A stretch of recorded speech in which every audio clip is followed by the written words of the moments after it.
Juste, habile, paisible, prêt à suivre la volonté de Dieu.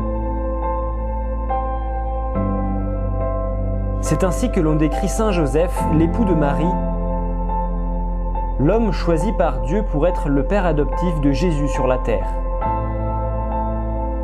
Les évangiles ne parlent pas beaucoup de lui et ne rapportent aucune de ses paroles. Saint Joseph est un homme silencieux mais très actif. Il accomplit la mission qui lui est confiée. Il protège Jésus et Marie et aide son fils à grandir en âge, en sagesse et en intelligence. Joseph est un homme prompt à l'action.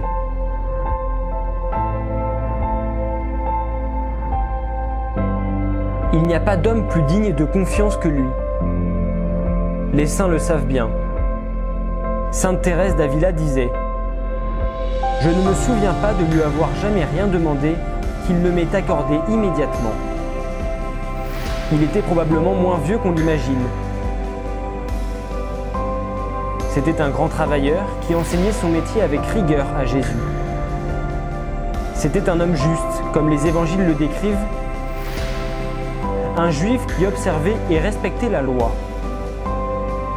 C'était un homme pragmatique, capable d'organiser le voyage à Bethléem pour le recensement, avec Marie sur le point d'accoucher, capable de fuir en Égypte et de subvenir aux besoins de sa famille.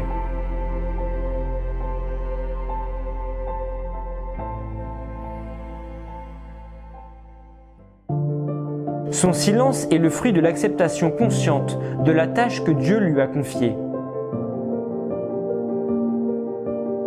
Joseph n'est pas l'homme du sacrifice, mais l'homme de l'amour. Non seulement il faisait son devoir, mais il aimait ce que le Seigneur lui demandait dans les actes concrets du quotidien. Ses rêves étaient les rêves de Dieu, qui lui parlait à travers eux. La dévotion à Saint Joseph est présente dès l'Église naissante, même si sa fête n'est établie qu'au XVe siècle. La fête de Saint Joseph, époux de la bienheureuse Vierge Marie, est célébrée le 19 mars. Selon la tradition, c'est le jour de sa mort, peu avant que Jésus ait commencé sa vie publique. Il serait mort entre les bras de Jésus et Marie. Pour cette raison, l'Église le vénère comme le saint patron d'une mort heureuse.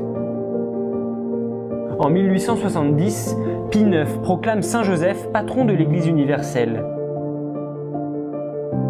Puis son nom fut ajouté au canon de la messe.